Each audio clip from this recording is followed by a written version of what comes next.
I'd now like to formally welcome Dr. Wenn Lawson.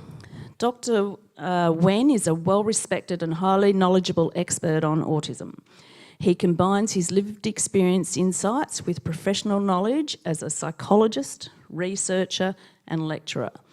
Wenn has been public speaking for more than 25 years and published his first book on autism, Life Behind Glass, in 1998. He has since written a further 20 books. Wenn will be giving his expert insight into this intriguing condition of PDA. He will provide an explanation of PDA and some strategies to manage and deal with the consequences. I, for one, know very little about this and I'm really looking forward to learning and hearing more about it. Today you can expect to gain a deeper understanding of PDA and autism in general and come away with many useful tools and ideas. Wenn last spoke to us here in 2014, but this is the third time he's been speaking for us, so we've always received very positive feedback from his enlightening presentations. We're very lucky to have a renowned global speaker right here in Bendigo. Please welcome Dr. Wenn Lawson.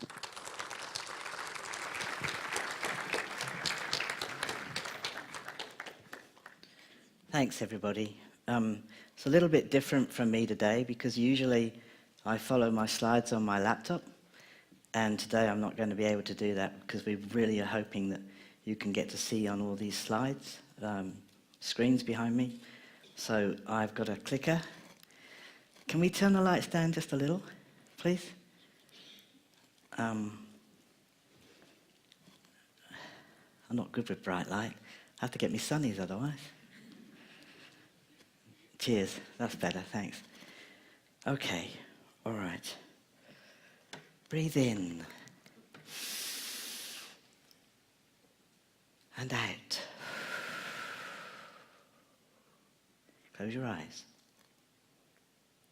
Close those eyes. Breathe in. And out. That was rude of me, wasn't it? Don't you think that was rude of me?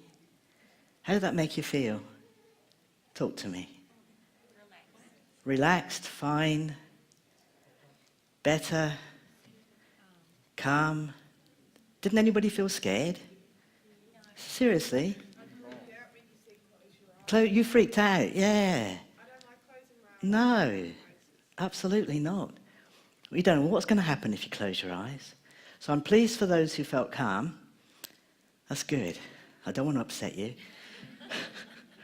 Not at least before the beginning of the talk. That's horrible, eh? So that's good. But for some of us, that's really an uncomfortable thing. Having somebody else kind of lord it over you like that and just say, close your eyes, breathe in, or whatever, can be really uncomfortable. I want you to hold that loosely in mind as we travel through our time together, because we're going to be talking in particular about the impact the feeling of a demand has on somebody who's on the autism spectrum. Is that all right? Yeah? You can breathe and relax. It's all right. I'm not going to tell you. Okay. Okay, so the clicker is the right-hand arrow. Is that right, what I've got to do? Oh, point it down to the thing. That's it. Okay. So for the first part of the time, I'm actually going to major on talking more about autism and then PDA, because PDA, or pathological demand avoidance, and I don't like the term pathological because it makes me think of very uncomfortable things. How about you? When you think pathological, what comes to mind? Medicine? Yeah. Anybody else? Say again. Madness. Yeah, pathological. Better avoid, eh? Yeah, it's really uncomfortable. What other word could we use instead? Got any ideas? Say again. Illogical. Like you're avoiding demands, but not using logic to avoid the demand. Okay, could be illogical. It feels logical to me, but I know what you mean. Yeah. Persistent's a good one. I like that. And I would have chosen that one too, because of trying to keep the P for PDA. Is that all right? So they're not wrong, but if we want to relate to this, it's no good switching us off to start with. So persistent demand avoidance is a better option. Having said that, we also need to understand that this is not a choice. Okay? When we talk more about it, it's not something I'm just choosing to do. It's part of who I am. So that needs to be understood as well. Golly, can I see that? I know. If I bring this one up, I can read it on here as well.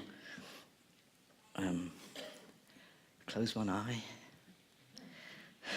This is what happens when you get to my age. And I've got glasses. I know, but if I turn round, I'm going to get dizzy. That's no good. So I'll try and do both. I might need your help because I'm not the best at remembering where I'm at. But you'll keep me on track, won't you? Just say yes. Oh, thank you. All right, just waiting. So that says an explanation of what being on the autism spectrum means, then PDA, and then the actual profile of PDA in autism. So there's a little blue thing going round and round on my computer. Have you seen those before? What does that mean? It means I've got to be patient because the computer is thinking. Does my computer really think? Please don't tell me it does. That's really scary. Right. I just want to have this power show in front of me as well, so that I can try to read what's on this screen, because it's a bit closer. So you've got to go down to P for PowerPoint, which is MNOPQRST. Oh, there it is. It's after some other P's. All right. Bringing that up. Just do the F5 thing. So it's in front of me. Okay. All right, so this is what autism looks like. And none of you are going to be surprised. I know that. But it is surprising to me how many people really don't get what autism is all about, because I think they're trying to understand it from looking at it outside, as in an onlooker, and they're trying to understand it as behavior, and they're trying to understand it as probably logical, and those things don't fit with a non-autistic mind. Because non-autistic people, bless them, they can't help it, they were born that way, eh? Oh, some of you might be, I'm sorry. Can't all get in. So I understand this, but your brain, if you're not on the autism spectrum, is actually wired to work with this facility to divide attention. Is that echo troubling you? Are you all right? Is it just troubling me? It's okay. I can hear this echo. So if you can divide your attention, that means you can notice several things simultaneously. Therefore, in a social situation, you could be conversing, talking, walking, having a cuppa, thinking about whether you took the meat out of the freezer for tea. Is your car okay? Are the kids okay? You can multitask. You can do several things at once. Is that right? And you're pretty good at it. I mean, some people are better than others, but most people are pretty good at it because your brain is designed to work that way. In autism, we're single-minded. We're really good with things that interest us. Now, that, again, is not a choice. Not a choice. This is a default setting. We prefer structure, usually. Routine, knowing what to expect rather than surprises. We're usually people who don't like change. Now, already you can see an issue with PDA. If you know any kids and young people and adults who are PDA, you can already see this is a little bit at odds with that. We'll talk more about this, but just autism. We're just talking autism at the moment. Our brains are wired to work and attend at one thing at a time. Now, if you're attending to anxiety, what happens to it? Gets bigger, eh? Yeah. If you're attending to the belief that this is something you can't do, what will happen to the thing that you're supposed to do? it doesn't get done. Because your belief is you can't do this. So these things are important to take in mind. Autism means being single-minded. If you're not on the autism spectrum, you're able to switch between things. Having said that. So can you see those pictures up there? Google images. Pretty good, eh? You get images for all sorts of things, really. The one thing you'll notice about all these people is they're what?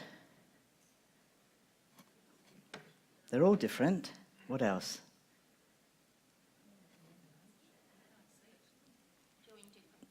They're doing different things, they're different ages, they're all different.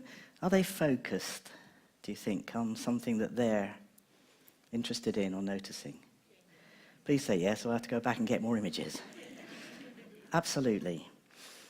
So as long as they're doing their thing, they're probably quite happy. Now, if somebody spoke to that girl with the pony and called her away, what would happen if she's autistic and about to mount the horse, get on it? She might be upset. She might act as if she hadn't heard you. Yeah. Why is that? It could be because she hasn't actually heard you, but it's more likely that she's focused. Yeah, she's so focused on what she needs to do, yeah, so she wouldn't hear. Absolutely. I've been in a supermarket and somebody I know really well has passed me by and I haven't looked at them, haven't noticed them because I'm focused. Where are those baked beans again? I saw them yesterday. Somewhere in an aisle where there are other tins. I've got to look. Anyway, I'm focused. And this person's cross with me. When I see them the next time, they say, I know you saw me because they were looking directly at me. No, I didn't see you. Didn't notice at all. And it's really hard to explain that stuff. So if you're single-focused, your attention is all in one place, and you may not have even available attention for anything else. This is typical in autism. We're going to relate all this to PDA soon. Did you do that one? Yeah. Okay. So in general, the non-autistic population, sometimes we think of them as NT, or neurologically typical. Have you heard this term? It's kind of being phased out, I think. And if you're on the autism spectrum or AS, the differences in the way our brains are actually configured. Now, can you see my brain? Concentrate. Oh, thank you. I ain't taking it off. You can't see my brain, I can't see yours. So how do we know this stuff? How do we know that the brain of autistic people and the brain of non-autistic people are different? I mean, everybody's brain's different. The way we behave. It is in some of the way we behave. That's a good indication, that's a good observation. There's also been lots and lots of research experiments. MRIs. Yeah, I've got a dribbly nose. You're not supposed to tell people that. Ah, dear. Oh, sorry about this. Tissue was clean to start with. All right, that's enough. Okay, don't pull that out. Pull the wires out, it won't work at all. MRIs and various other scanners, yes. There's also been work on people who have passed away, so after death, we look at brain tissue. There's been lots of studies that show which parts of the brain are different as well. Have you heard of temporal grounding? Yeah. They did some work on Temple's brain, and they found in the Broca's area, this is an area of the brain that's connected to language, that the actual fibers of a particular element in her brain were really widely spread. And in the typical brain, they're closely knit. And you could see that language was getting lost. So she was hearing the words. I mean, she's an amazing professor of animal science, isn't she? She's incredible. Well written, well read, well spoken. And yet she actually has quite a lot of problems with language. The thing that keeps her on task is her focused interest, which is animal science. As long as you're talking beef with Temple, you're right. You can talk autism too, of course.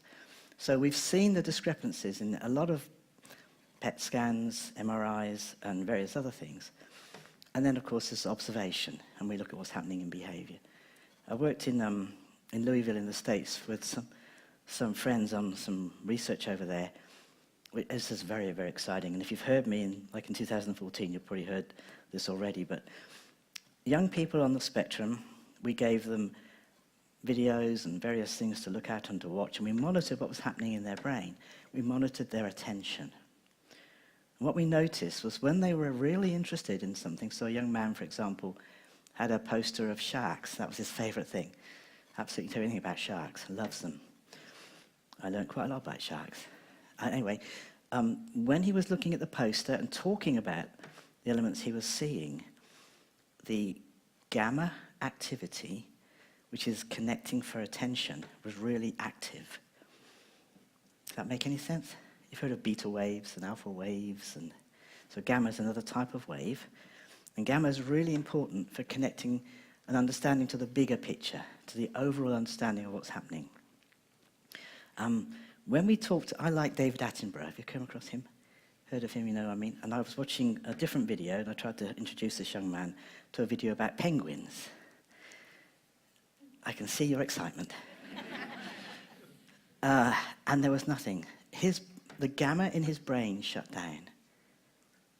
When we did this with non-autistic kids, whether they were interested in penguins or sharks or no, didn't matter. They were able to show and share interest as if they were interested, whether they were interested or not. So what's exciting about this is, this means when we work with focused attention and interest, we have a medium to build connection. Does that make sense? If you're working with autism, you will notice when a young person or an older person or your partner is interested, a light goes on and they become different people almost. And it's tempting to think, oh, he only does that, or she only does that, they only do that when they're interested. Almost implying they can do it, but they choose not to. This is not a choice. This is part of that understanding of how our brains are configured differently. So it's really important to get this about autism, and a lot of people don't. They just don't get it. They think we're just being difficult. We might be, but there's much more to it than that. Say again? People aren't interested, they don't do. But in the typical world, non-autistic world, because of social pressure usually, people do, even if they're not interested. You know, it's like, what's that lady in the supermarket? She could see the other person noticing her, and she didn't want to be noticed. And she couldn't get down any lower behind her trolley, and there was nowhere to go. And so she smiled, and she didn't feel like smiling. And she said to this person, "Hello, how lovely to see you," when it wasn't. Right? And then she said, "We must do lunch." No idea what they were going to do to it, but they must do it. Now, none of that was born out of, I really mean this. This was called, what's it called when you do those nice social nicety things? Platitudes, maybe, yeah. To try to oil the social wheels of interaction, or someone said to me once. So, now an autistic person wouldn't do that. A, you may not notice. B, why would you say you're going to do lunch if you're not? C, why would you smile if you haven't noticed? Or whatever. There's so many other factors. It's quite different. So non-autistics have a differently connected sensory. Do you know what I mean by sensory? Your senses of touch, taste, smell, etc. And attention and interest, which leads to a particular sensory motor loop. So your senses have to be informing you to walk. Motor just means movement. So for you to move, to acknowledge, to notice, your senses have to be relaying information. You've seen something, you respond. You taste something, you respond. So those sensory systems have to be talking to your motor system. Now in autism, these systems work separately. They don't work together so well. So there might be a delay before somebody noticed. There might be a different reaction. I live with synesthesia. Has anybody heard of that? Yeah? Synesthesia is where other things are happening in the brain that take place of. So instead of a feeling of happiness, for example, I see a yellow snowstorm. So I have colours involved in my emotional state. I'm a synesthesic. Now that's much more common in autism than people realise. It was so common, I never thought anything about it because that was who I am and how I grew up. How do you spell it? S-Y-N, sin, maybe E-S-T, S-I-A, synesthesia, something like that. I'm no good at spelling. I rely on my spell check on my computer. Yeah. So that's sometimes some people feel or see numbers instead of words, or that's the sort of thing. There's a crossover. The sensory system isn't quite connecting in the same way as in a non-autistic or a non-synesthetic person. If you want to look that up and watch somebody on a TED Talk, look up Wendy Lampen, Lampen. She's an autistic person who's also a synesthetic. She's one of the only other synesthetics I'd met 15 years ago or so. So it was exciting to meet someone like me. Anyway, why am I telling you this? I'm trying to explain and ground you in a richer understanding of autism before we move into PDA. That's the point. Oh, you've got to change this one. Okay. So can we see this difference? Yes, but only in behavior, not in physical appearance or character. And the main difference is in how we cope with social demand. This isn't talking PDA yet, but in autism, social demands are often really uncomfortable because you need to be able to attend to listening, seeing, speaking, and lots of things all at once to be involved socially. Does that make sense? What comes to mind when you think of socially or being social? People. That's not a dirty word, eh? No. People. What else comes to mind? Don't walk off the edge. Engaging, interaction. Yeah. So what do we need to be able to interactively engage with people? Say again? All our senses have to be cooperating. Do we need to anticipate how to answer a conversation? What might be the right thing to do or say or be? There's a lot of demand in a social setting. Absolutely. So if you're a person whose brain is governed by a single focus, how might you cope with a social situation? What might you do? Say some things that might happen. You might just talk about your topic of interest because that's where you're comfortable and you don't give anybody else a break to get in and you can just keep going forever and ever and ever and ever. What else might you do? You might avoid. That works for me. Pre-plan responses. Some people might. I find that really hard. I have come across people who will do that. They'll have lists and they'll have social stories and they'll have all these things all set about what to do, when and if and how.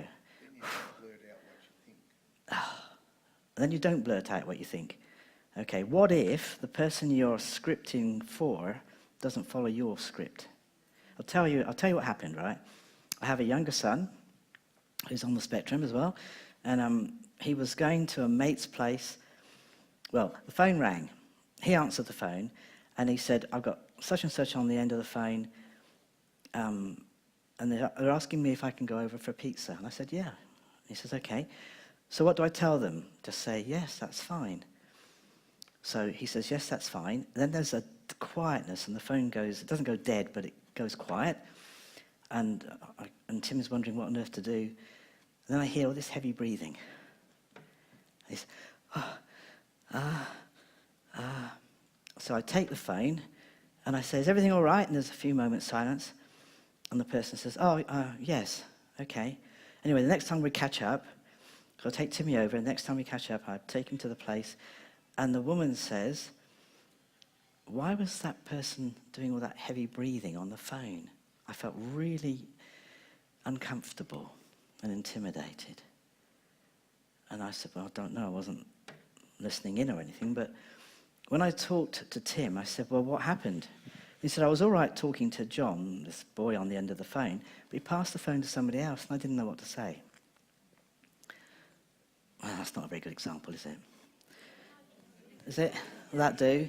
So what I'm saying was he was scripted to talk to his friend, not to the friend's mum, and he didn't know what to say. So sometimes, even if we pre-plan, and some people do, and we have our lists, they still might not be enough, because what happens in a social situation is called things like change, unpredictability. It's unpredictable. It's really difficult. Best avoid. Best avoid. We can't always avoid, though, can we? No. So what I try and do is spend the majority of my time with people who I know and who know me and who love and accept me for who I am. And that demand and expectation is lowered. And I relate a lot easier in situations where I'm comfortable, which is within my area of interest. In that academic world where I'm much more happy. Much happier. Either, right. So demand to join a conversation, answer a question, respond to an invitation, make a choice. All these things are places where you will see evidence of autism, much more so because of our single-focused brains, of how they're wired up, because forward-thinking stuff is very difficult. I can do a lot more when it comes to writing, so email and texting, a lot happier with that. What happens with emails and texting that doesn't happen with face-on conversation? You can think about it, take your time, takes the emotion out of it quite a lot. Delete it before you send it. You can delete it before you send it, that's useful. Wrote it wrong or something. Yeah. In real life you can't do that. Once you said it, No, you said it, it's too late. I know, I'm in trouble everywhere. But also, the thing about texting and email is there's no body. You know, people come and they bring their bodies with them, you might have noticed. All that body language, eyes that look at you, and they might smell, you know, and their hair rustles and their clothes move. And which bit do you notice? What are you supposed to attend to? How do I... It's overwhelming sometimes. If you have a brain that works with single-focused attention, you might only attend to the way someone smells, or how they look, or, I don't know, some other thing. And you're so focused on that hair past the mole on their right ear that you can't get out what it is you want to say. Autism is a very different brain than in the typical brain. Now, if you're typically developing, I know, you can't help it, oh, it's all right. You might be governed by the 3 C's. Conversational chit-chat. Have you come across this? Sometimes known as small talk, which is really odd. Have you seen big talk and small talk together? No, no, me neither. So, conversational chit-chat is governed by body language, facial expressions, reading between the lines. Did you know there were lines out there that people read between? Saying what you don't mean. Yeah, I'll be there at 9, you turn up at 5 past. Not meaning what you say. Yeah, I'll come, and then you don't. Small talk. Seeing something from the other's perspective and appreciating context. What do I mean by appreciating context? It's okay to say something in one situational scenario, but it's not okay to say. Yeah, it's okay to say something in one situation but not in another. Absolutely, because if you don't get the context, how do you know what's private and what's public? How do you know when it's your turn or theirs? Hey, it's very hard. But if you've got a brain that's wired with single attention, to focus on single things, context can be really hard to get. Why am I allowed to take all my clothes off when the doctor examines me, and I can take them all off when I go swimming, but I've got to put, my bathers on, but I'm not meant to take them off in the street? What's the difference?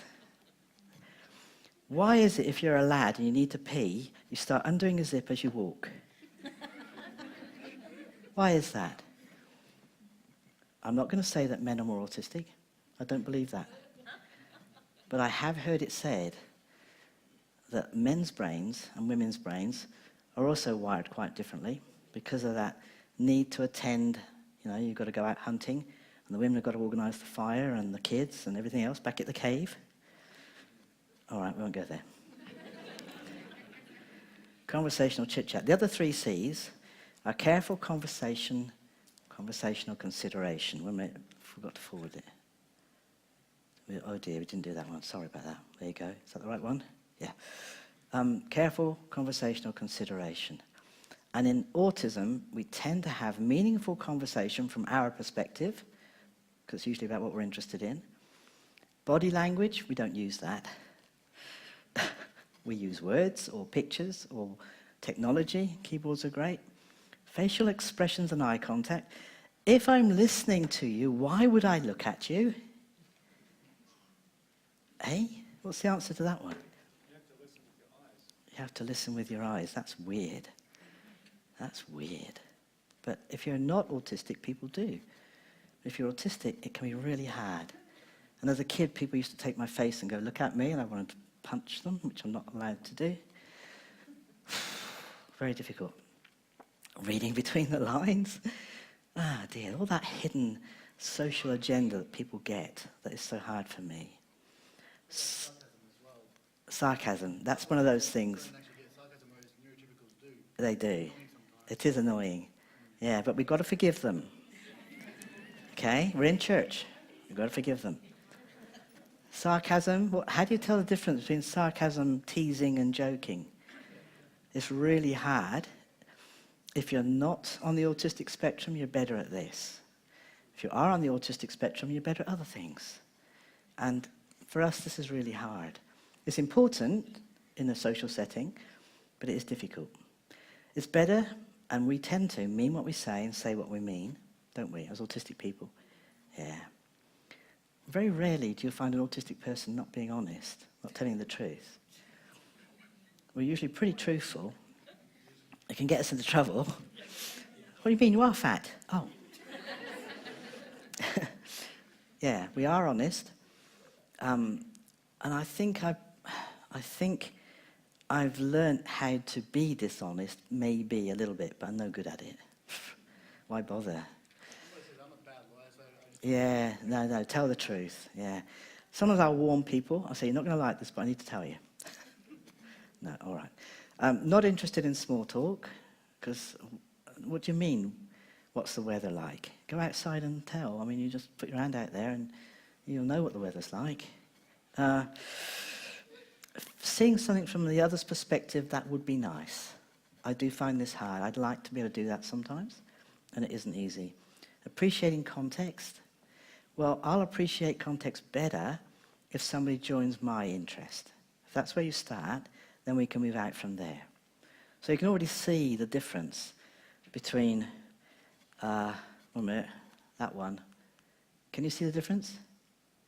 Between how conversation is processed by people who are not autistic and then by autistic people?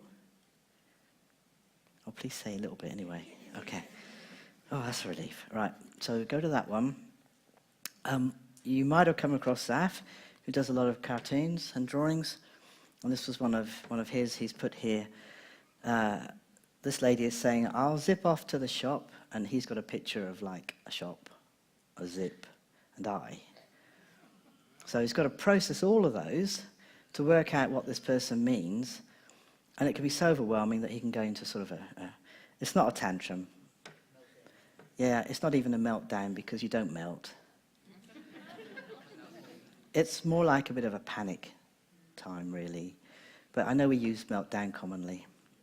My granddaughter was playing a game with us on the weekend, a really weird board game, but she didn't like the fact that she was losing money, so she stole everybody's.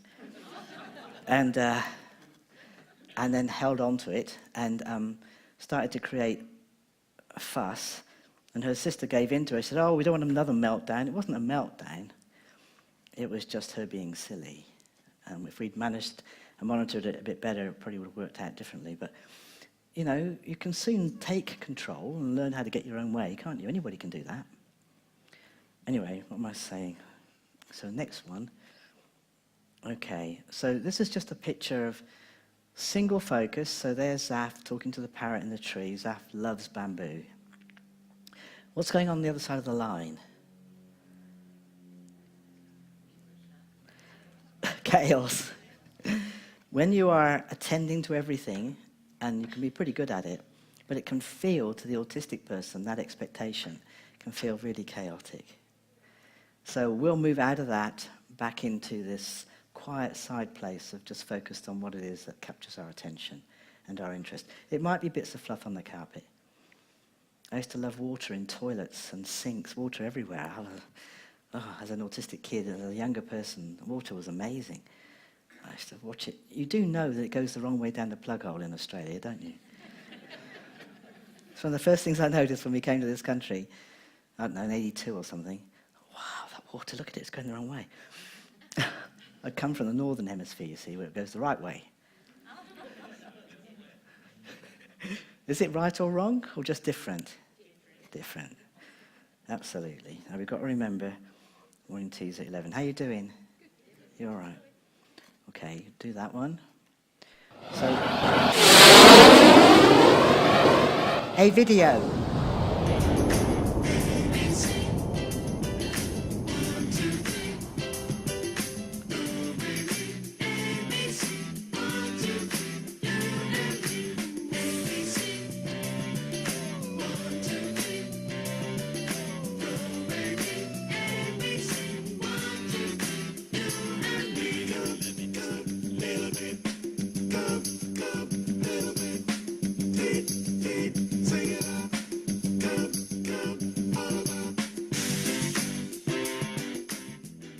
This guide looks at the handling principles and strategies that are useful for the PDA child. There is much here that applies to both school and home environments, and it is essential for parents and teachers to share this common knowledge in order to form an effective partnership. Even the child who is compliant in school is likely to be very different at home, and even small issues in the classroom or playground can sow enough anxiety for prolonged and explosive consequences for the child's family later. Whatever the level of difficulty at school, this is likely to be much worse at home and must be recognised as a symptom of the syndrome rather than as a result of poor parenting. Educational needs can be summarised under 3 headings: keeping a child on task for a substantial part of the day, ensuring retention, minimising disruption. Most of a PDA child's learning will be done in one-to-one situations. Children with PDA are usually drawn to adults and generally seem to be more comfortable with them than their peers. However, the child has to balance this affinity for adults against the real fear they have of the demands that they may place on them. The child's sociability can be capitalised on, and learning demands can be disguised or tempered by exploiting the pleasures of a good relationship. This is best achieved with a key worker who will be able to build up a repertoire of strategies tailored to the individual child's personality, finding different ways of getting through. The child develops trust and learns their key worker's personal boundaries, whilst the adult gains understanding of the child's limits and knowledge of when to relax pressure or to continue to pursue the current objective. Key workers need to be reassured that even if they feel that they are in a precarious relationship, it is likely that the child will have formed a strong bond to them. A relationship that works will not eliminate problems, but will cause a child to resist demands less relentlessly. However, relationships that don't work can result in disaster. In all cases, it is helpful if a child can develop positive relationships with other staff.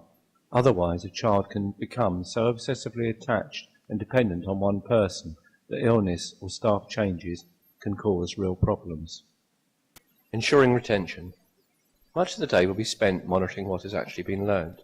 For some, any learning is regarded as an unwanted demand, and at best is met with reluctant compliance. Far more mental and physical energy can be exerted avoiding a task than would be used if they complied with it in the first place. When learning is such a continued battle, it is no surprise that little that is taught is retained. However, some children appear to become more tolerant of demands and may seem to be coping in the learning environment, but despite appearances, these children may be adopting the role of compliant child, learning that keeping up an act of an attentive learner actually reduces attention and the associated demands. Instead of learning, these pupils may have actually switched off from processing and absorbing what they appear to be attending to. The illusion of learning may go as far as short-term recall when checked in a lesson, or even a day or two later, but it is then found that there is a failure to retain much beyond this. It can therefore be seen that both for unwilling and compliant types, much repetition and overlearning is required. This is time-consuming, and the need for constant checking and retracing of steps means the child can easily fall behind even when placed in small remedial groups. The child who learns that by acting compliant they can minimise the demands placed on them must have this strategy recognised. Children can acquire skills but fail to exploit or continue to use them. For example, a child may show the ability to read with meaning and understanding, but then regress to reading only and end up just page turning to maintain an impression of compliance. Progress is fragile in PDA, and learning gains must be consolidated and built on, or risk being lost. In all cases, care must be taken lest desirable compliance and conforming comes at the expense of a pupil putting their minds into neutral when they're entering the classroom. Minimising disruption. Not all PDA children are actively disruptive, especially as they learn that keeping a low profile reduces pressure. However, the possibility is always there due to their impulsiveness and changeable moods. Although many PDA children learn compliance and tolerance at school, they commonly behave much worse at home, as though they can only maintain the exertion of compliance for a few hours. It is important to realise that this is to do with a child reaching their limits, rather than due to ineffective management at home.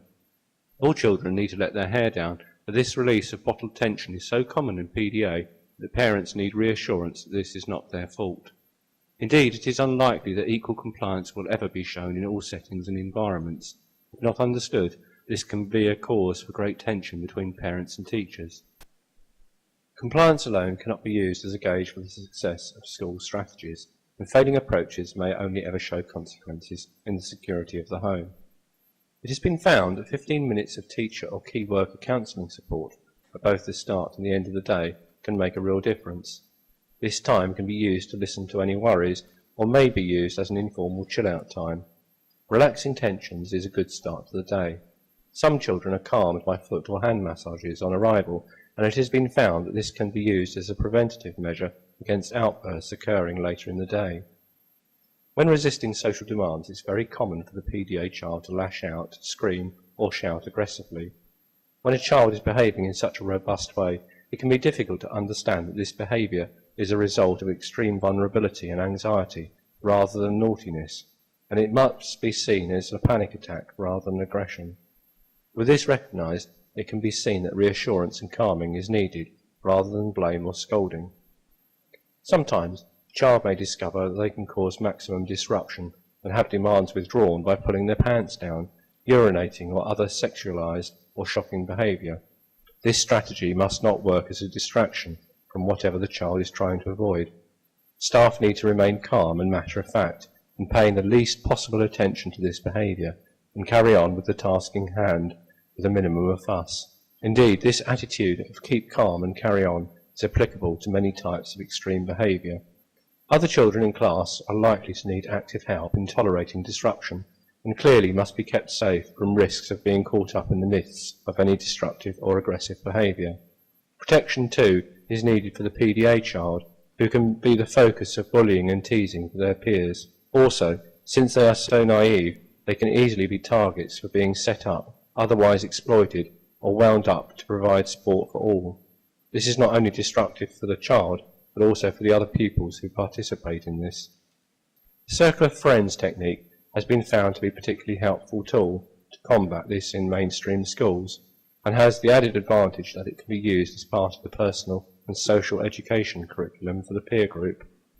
This technique informs a group of children about a child's difficulties, and so creates a protective and understanding circle of friends. This can be particularly effective if the same group will be moving on with a child as they progress to secondary school. Support needs. It can be seen that PDA children need a substantial amount of input. An hour of one-to-one academic work per day is needed in order for a child to make progress. Add this to the support needed for group situations, and provision will amount to half-time support from a classroom assistant as a minimum. When there is considerable disruption, and particularly if the child hits out in panic, it may be found that full-time support is required. Also, for many children, support must be extended to the playground, which can be one of their most challenging environments. Experience suggests that the personality of a school is more important than its category. Mainstream schools are desirable if possible, as PDA children are socially imitative and normative role models are important. However, for many, a specialist school is the most appropriate option, especially if mainstream leads to isolation rather than integration. Hospitable qualities to look for in a school include tolerance, imagination, flexibility, determination to succeed, positive interest in unusual special needs, and commitment to integration. A strongly supportive head is important, if not essential, as is a whole school consistency of approach when dealing with the child's behaviour. Inevitably, a mainstream school will require additional funding, and even in an ordinary special school, much enhanced staffing will still be required. Specialist schools with an approach based on traditional behavioural methods are definitely not recommended for a child with PDA. A more personal and relationship-based approach is repeatedly found to be more effective. I'm going to ask you how you felt about that.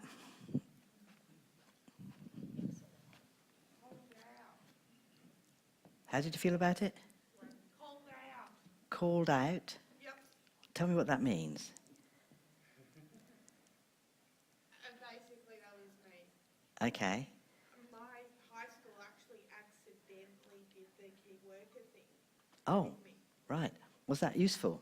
Yes, for the first few years I had a female worker and then later I had a male worker, but Yeah. they were both, it was because I was testing his high IQ. Yep.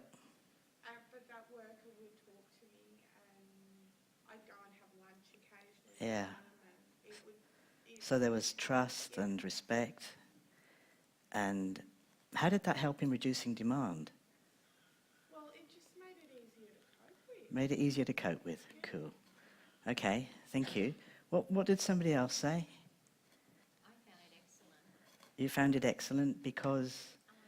I've worked with children who I believe were on the spectrum, Yeah, and a lot of people just thought they were naughty. yeah. So I spent a lot of volunteer time working one-on-one, Okay, so paying more attention. you worked with children who are autistic, a lot of one-on-one.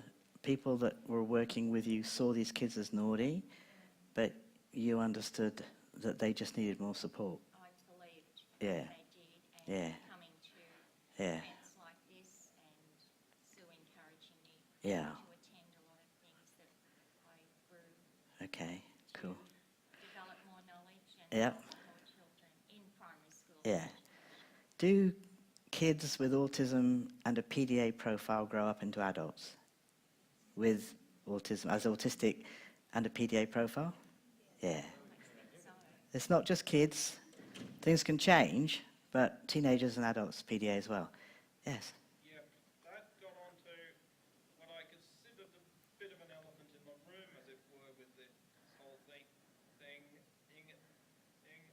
That fine if you're dealing with children on the spectrum.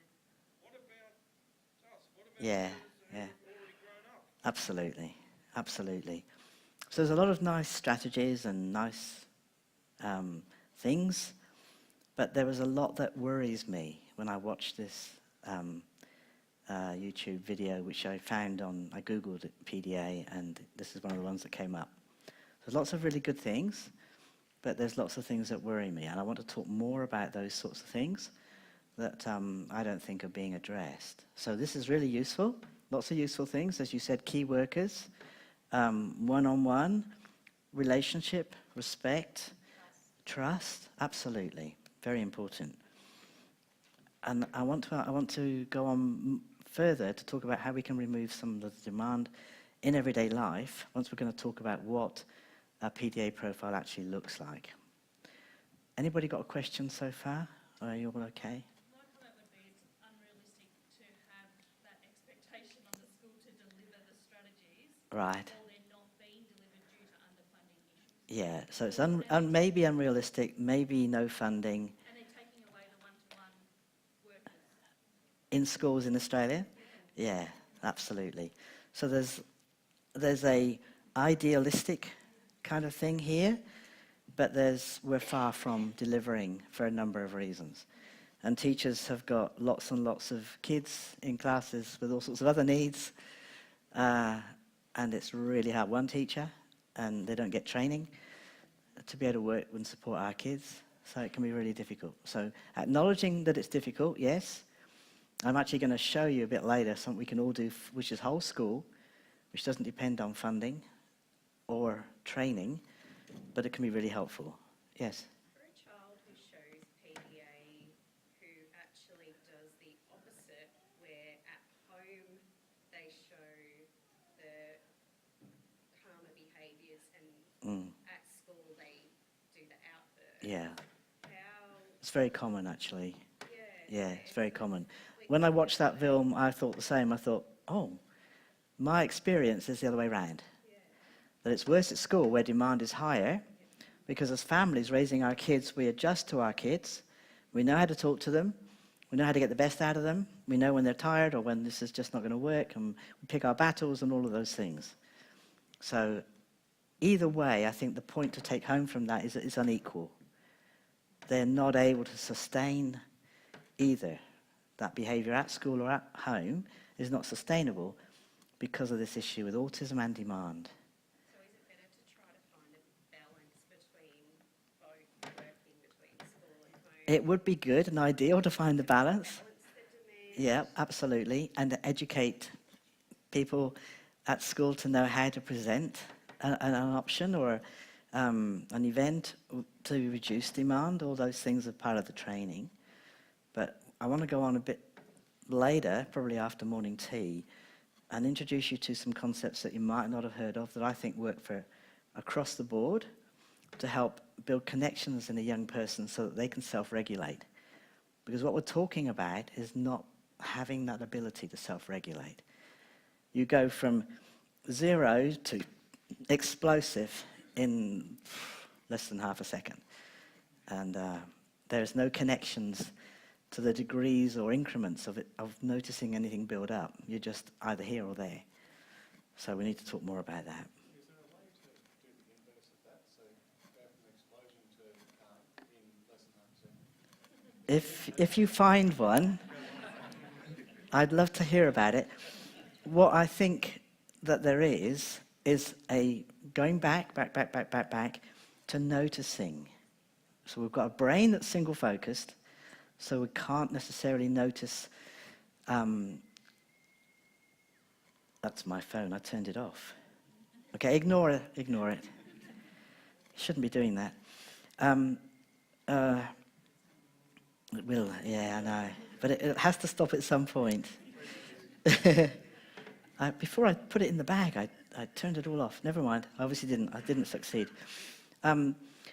If we're not noticing that we're uncomfortable, or we're noticing we're uncomfortable but not why, if we're not noticing the degrees or the increments of emotions building up, and then we flip our top, have you heard of that expression? Yeah, we might better go and sit somewhere and calm down. Hopefully we can. But wouldn't it be better to notice to start with, so we didn't have to get to that point? Yes. We have a daughter who has autism but was diagnosed at 23. Mm. And a lot of what you've covered there today, we would definitely have to deal with.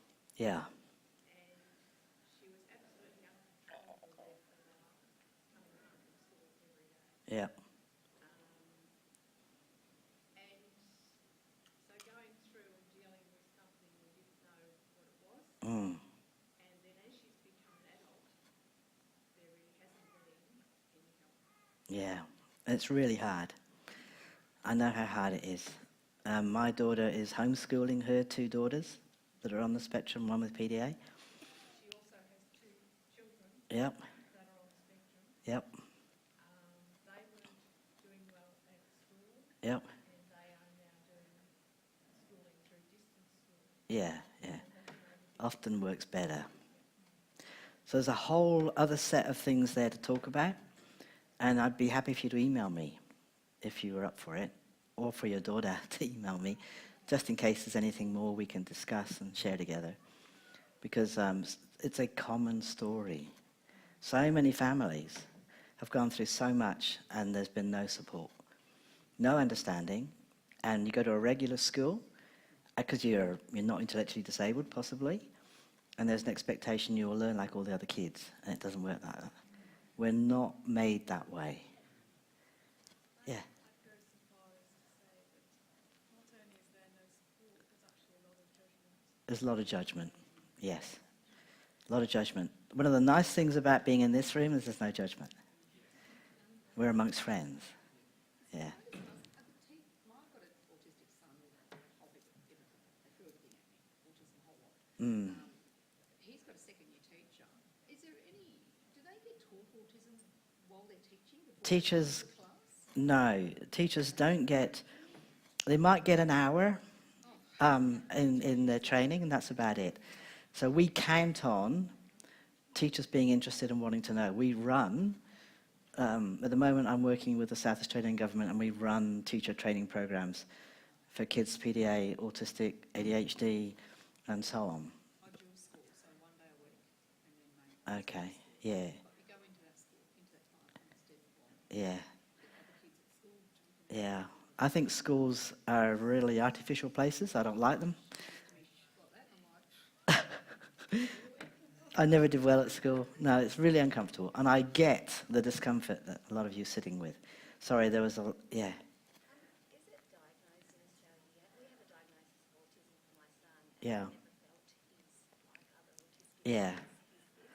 Yeah, And yeah, as you say, escalates immediately. You don't always see it. yeah, yeah, yeah, Everything fits. yeah, But I don't know that it's recognised. yeah. You're quite right. Persistent demand avoidance, pathological demand avoidance, isn't seen as a diagnosis. It's not in the DSM-5, the Diagnostic Statistical Manual, where we find these things. It's not in the ICD-11. It's a growing understanding that it's out there, but it's not yet classified as a separate entity. We all know this in the UK. So Elizabeth Newson is the lady that in the early 80s who came up with this concept that there were kids who seemed very autistic in lots of ways, but really different. And she started all sorts of work, and there's a centre named after her, and all sorts has gone on. So it's a bigger thing in the UK, and it's becoming understood in Australia. We are getting there. Sorry, have you got your hand up? Yeah. I've got 5 daughters on the spectrum, which people try and tell me is very rare. It's not. Sorry. Every time I say it, people are like, oh, that's rare. I've got obviously one that's just about to turn 11 who comes home really drunk every day. Mm. I've been told that she possibly has ODD, Yeah. which is obviously a recognised thing that people talk about. Mm. She doesn't do it at school. Mm. That's not obviously not considered either. Yeah. ODD is school, home, Yeah. everywhere. Mm. I've never been mentioned PDA before ever. Okay. OCD, or obsessive compulsive disorder. No, ODD. Oh, okay. ODD, defiant. Yeah. Opposition or defiant is a different thing to PDA. PDA kids are not knowingly being oppositional. They're avoiding demand. There's a very, very different flair and flavour to it. Yeah. Yeah, because maybe they've not been aware that there's something else going on. Yeah. Yeah. No, they're very, very different things. And it's important to understand that they're different, because otherwise we do judge and blame the child, and we do then start to think discipline is the answer, and it isn't. Because we're... Yeah, rather than PDA. Yeah, you're right. It is changing, but it is slowly changing. I think that because we're spreading the word, it is a increasing knowing about, but it hasn't been known about because it's not in the diagnostic manuals. So there's lots of people working on getting that changed. And it's very difficult when we're looking at behaviour and we haven't understood what's going on in the brain. We are so much more aware than we've ever been before, but it is taking us time. So let me, because I've got to make sure I get through all these things, let me just... No, that one. Right. I mustn't play the video again on my laptop, you see. Okay. This is the kind of thing. This is just to paint a picture of how we recognise PDA and what parents are saying and what Elizabeth Newson's description of PDA was. Originally, it's changed a little bit over time. So there might be a very passive early history. That means a child might not make a fuss and it may not even be noticeable in their first year, as in they're just content. Have you come across kids like this? They'll just sit and observe. They seem like perfect kids. They may not even crawl. They might bottom shuffle. There's just these are some of the neurological signs that we seem to be noticing in these kids. They might not reach for toys, or they might just drop them. They become actively resistant as more is expected from them. Some are resistant from the start. Parents frequently report adapting so much to their child, they're surprised when their kid fails at school because they've accommodated them at home and it's all okay. You know, at home you can be you and we understand how you think and work and so on. But at school, a very different climate. Suddenly you're not being catered to by a key worker, for example. You're expected to fit in and it's just overwhelming. Remembering these kids are autistic to start with. They do have that brain that's single-focused. So there is an obsessive disposition, but it's an obsessive disposition to avoid demand. They're not good at social stuff, but they quickly learn how to pretend. They quickly learn how to copy. Some, not all. And they quickly learn because they're trying to get away from demand. So they pick up ways to do this. A kid may be seen as puzzling, but not abnormal. Oh, he's just like his dad. Did I say that? Okay, you've got to be careful here. You just be careful what you say. So the word pathological that we've changed to persistent actually means innate. It's not a choice.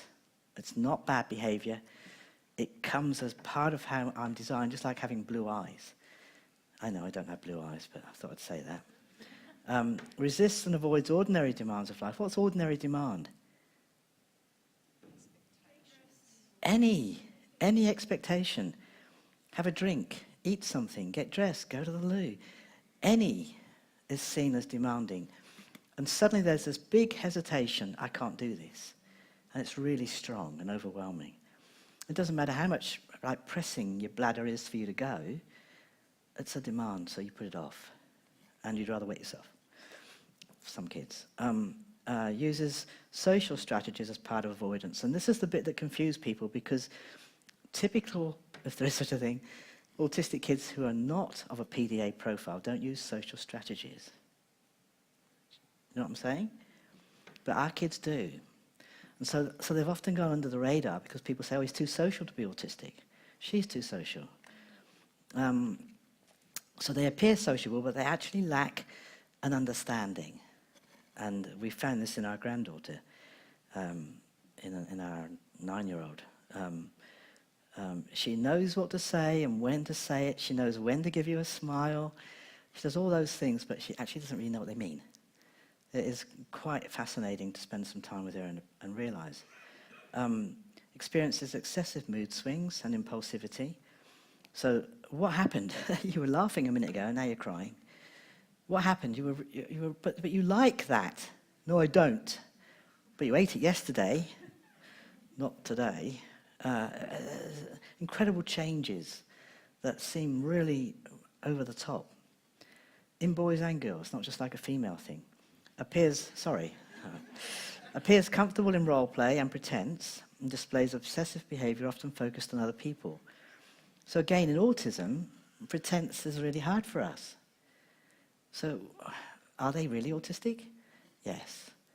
The overriding issue here is that drive to avoid demand.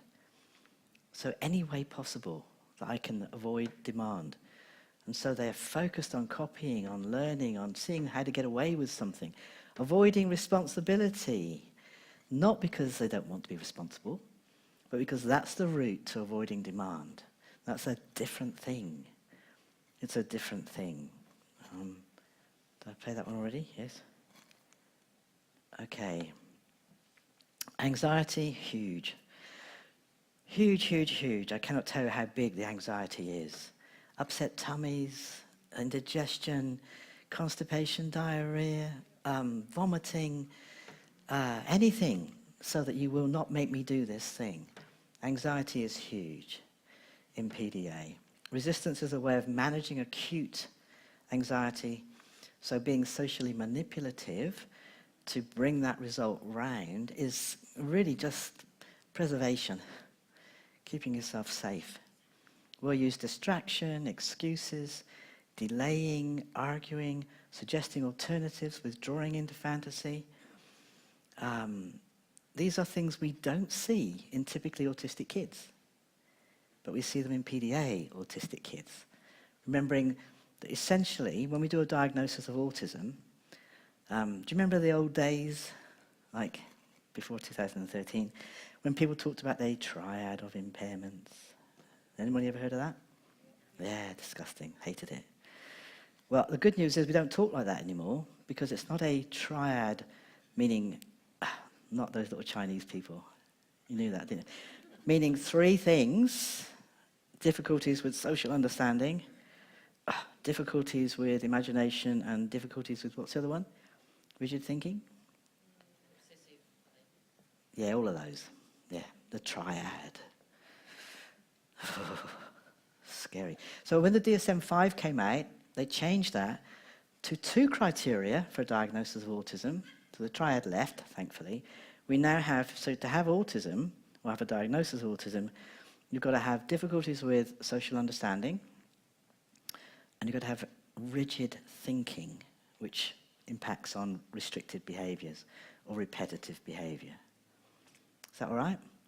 Those are absolutely key to PDA. Absolutely key. So that's why we're saying this is autism, but it's a PDA profile. It's a disposition that this young person's born with. They are absolutely driven and obsessive. They have these restrictive sort of events and interests, rigid thinking. This is autism, but it's impacting differently. And it's this difference of impact that we need to understand. Otherwise, if we try and use usual strategies for these kids, it's not going to work. In fact, it will make it worse. The more structure, the more routine, those sorts of things that we often do with typically autistic kids, I can't believe I'm saying that, don't work in PDA. They increase demand. As soon as you've got structure, you're saying that has to happen. Remember what I told you to do this morning? I said, close your eyes. And some people felt uncomfortable with that. So it's that, it doesn't help telling me what to do. It actually increases demand. So we've got to say it differently.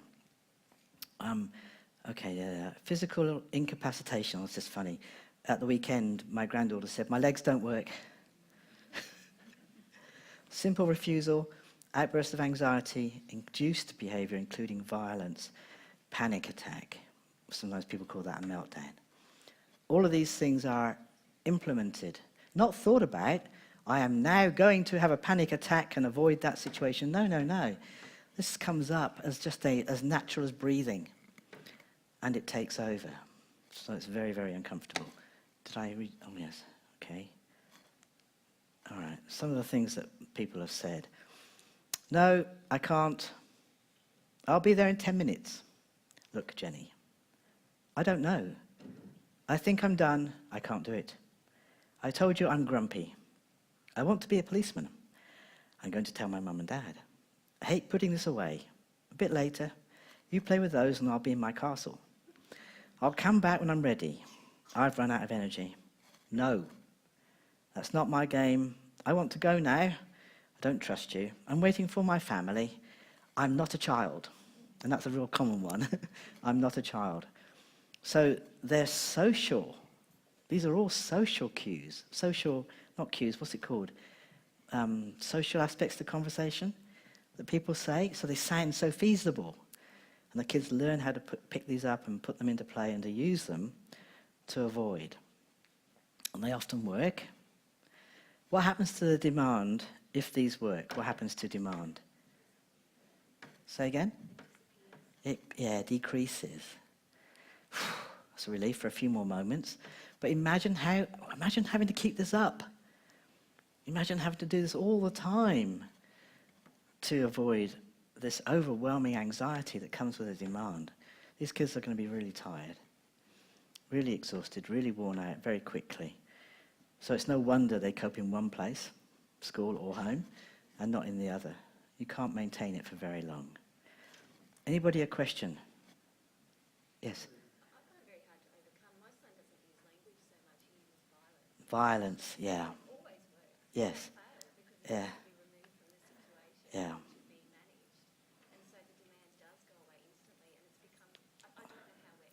Yes.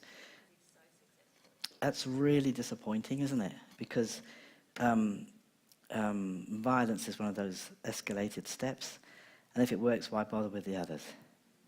I remember at school, I threw a table or something, or a chair, as you do, and got taken out and put in a chair in the corridor outside the headmistress's office. It's wonderful. I could just sit there and swing my legs and swing on my chair, and no one disturbed me. It was brilliant. It worked. So you soon learn, well, that works. Why bother with the other? So I'm really sorry, because that needs to be understood and taken on board, and other measures need to be put in place. And I hope some of the ones I'm going to show you, the difficulty will be, he's now established in this, isn't it? It works, and why would you do it any other way now? So it's hard to undo. It's much better to, prevention's better than cure. But I hope when I show you some things a bit later, that there'll be some interest. One of the things that helped me, I had this girl, I really liked her. And she invited me out for pizza. I'd never had pizza. I know, it's my generation, right? You're all used to that, but it wasn't around when I was growing up. And so I wanted to monitor my behavior to be able to go to her place. It was really important to me. And instead of exploding, I remember doing counting. I counted to 100 because I couldn't even bring myself to knock on the door or all that sort of thing. It was really awful. But I wanted, so what I'm saying is there was an overriding drive to get what I wanted, which helped in that situation.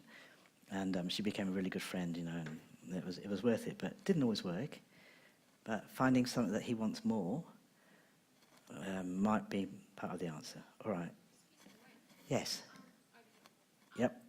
Children that are non-verbal, is it the violence that show when they're refusing to do things and For kids that are non-verbal, there isn't a verbal choice. So you skip that and you go straight to another one. so they don't Absolutely. obviously show all those? They may not show these. They may just kick, bite, throw, attack, etc. Our kids, even the verbal ones, very bright kids, will go to that stage as well, quite often. Knives and really awful stuff. Police get called. It can be pretty dramatic. But the non-verbal kids, they've already got one less layer. It's not available to them. So this is why I'm so keen on teaching and helping young people communicate through technology. Keyboards, Proloquo to Go, software, to reduce frustration. Because I need those kids to have a choice. They should have a choice. And if words are not available, they need to find different ways. And again, getting that across to school and other households. And some people have this belief that if we work with photographs and stories and technology, he or she will never speak. Talk is cheap. Anybody can do it, almost. It's not the same as communicating. So any way we can reduce frustration has to be helpful. If a child isn't speaking, don't worry about that. Let's find other ways that we need to reduce frustration, increase communication. That's a better option. Yeah. One thing I wondered is what is the connection that often presents itself between in severe autism and problems with speech development? Oh, how long you got? That's a big question. There's actually a whole heap of things that happen before speech is available.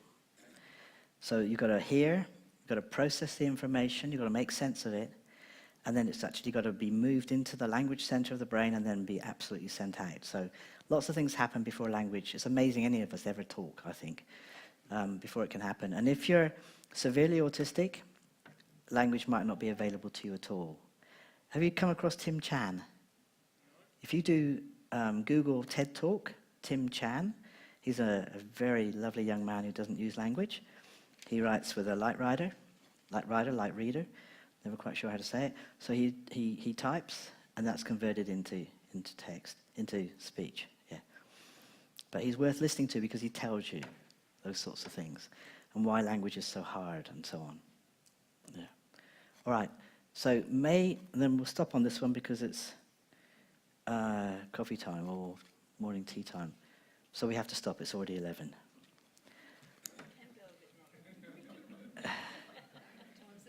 You tell me. Stop here and continue after morning tea, or stop? Okay. Thanks, everybody.